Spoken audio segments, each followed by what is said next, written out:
I see the world so weirdly in comparison to other people, and I have to remember that other people was who I used to be before this happened. But to me it's so real. I think this place has like a code. I just think it's made up.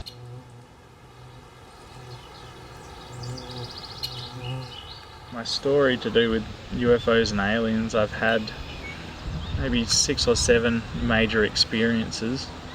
When I was about 8, I had a dream.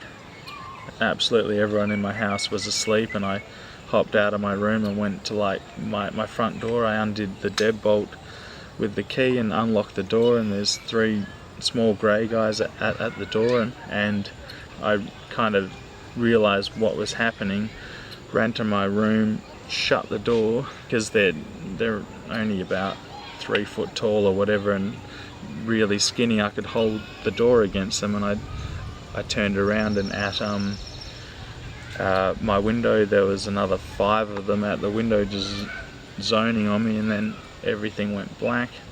Then I woke up in the morning and I had I can show you the scars. Just in a row, you still see the scars. They were 2 kind of tubes full of blood and crap that they weren't a boil. I've had the boils before and they're like a big dome. These were like tubes that came out of my skin. I don't know, about that far. A nurse years later told me they looked like laser biopsy scars, but I mean, you don't know if you have like a trance-like dream. You don't really know if it's real or not. Honestly, for the kinds of things he's gone through, everyone could learn a lot from him about happiness, even though he's been through so much hardship, And it's not just hardship, it's his character before and after has always just been about, just being chill. And that brings a lot of warmth to all his friends.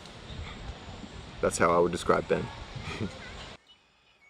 When I first met Ben, I didn't know he had schizophrenia, whatsoever. He told me, about his stories and episodes and stuff, and he's still a normal dude. Normal as anyone else. He's just got a condition. I know I'm schizophrenic. I've researched it and talked to a lot of doctors, and I have to be on medication my whole life. I know I am. I know, the psychotic episodes never left me, and the way of thinking has never left me. But you're always just what's real and what's not, and when the most real experience of your entire life, none of it's meant to be real, and what you feel you were born for, and how everyone else around you has responded over the years, and who you think you are. You live a life in limbo. I retaught myself reality for the first year and a half. I completely shut down after 3 months. Like a child, had to observe how people had conversations from a capable guy. I had to relearn how to have a conversation. That took me 1.5 to 2 years. I was a good cook, used to work as a cook, had to relearn cooking. And I still can't remember who I was before the episode, but I relearned how to be a person again. I live in a few worlds, and my whole life I have to question. And he told me about his experiences, and it was basically going on a big journey, and spiritually, who's to say that didn't happen? Who's to say that he didn't make all those connections? Because I remember there being certain people along that journey that he was helping, and he was helping himself, and it was all about the earth, and we aren't doing very nice things to it, so, and we don't know. I mean, a doctor isn't going to tell you that, oh yeah, that was a real experience. They're just going to think, oh, you're a bit mad. So if I looked back when my mind was starting to think a bit differently and stuff, I just went walking a lot for a few months, and I wasn't really in this world or really a part of it, and to me it felt like what I've been born for and who I was, and I cared so much about this place. I just wanted to fix it with my mind, and I wanted people to think a little differently so humanity would live on. Growing up with Ben, being the youngest, I've always wanted to be like my oldest brother. You know, he was, to me, the dude, the guy. You know, he was just good at everything. He was just the guy you wanted to be, really. Now I don't consider him any different. He's still my brother, and I still love him, and he's got more love to give than anyone that I know, really. Most people love me, but it's like I don't know how seriously they take me when I talk about this stuff, and I don't really often. Man, I don't think you're schizophrenic. I think you've evolved yourself into a spiritual being where doctors will class you as this type of diagnosis. But you're something that nobody's ever seen before in this world, and you know, you should not class yourself as schizophrenic or anything like that, because you go to work full time, you look after your friends, you don't have a bad drug habit, you know. Since the time where I caught up with him, where he thought he was really bad, I've been telling him since, like, oi, there's nothing wrong with you. You're perfect the way you are. Like, don't listen to that, don't listen to anybody else. You know, this world is a journey, and you have to reach the end of the journey to find who you are. You can't tell while you're going through the journey.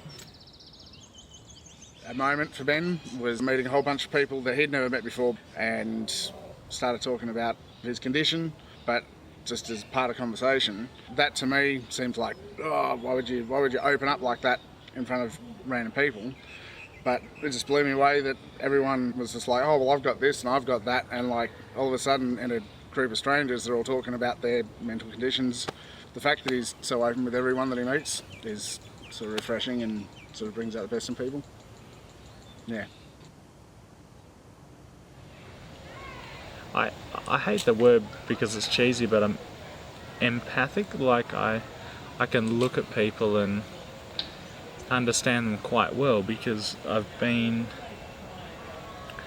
the lowest of the low and to me the highest of the high, and I kind of understand the spectrum of human nature. I can't say I don't judge, but I judge less. It's, you know, it's like I understand a disability, I understand how it works, I understand a disability is not you, it's just what you have to deal with, and I understand if you have a disability you're fine and you're not less than what you are. I think I'm overall a good person and good for the people in my life. After you started the documentary, I was thinking about Ben, and I was thinking that he's like Humpty Dumpty, and listening to Ben talk about how he put himself back together after getting schizophrenia, it's like he's Humpty Dumpty, but he hasn't put himself back together the same way. You know, there's like cracks now in him, but he's still, what he has is still really special.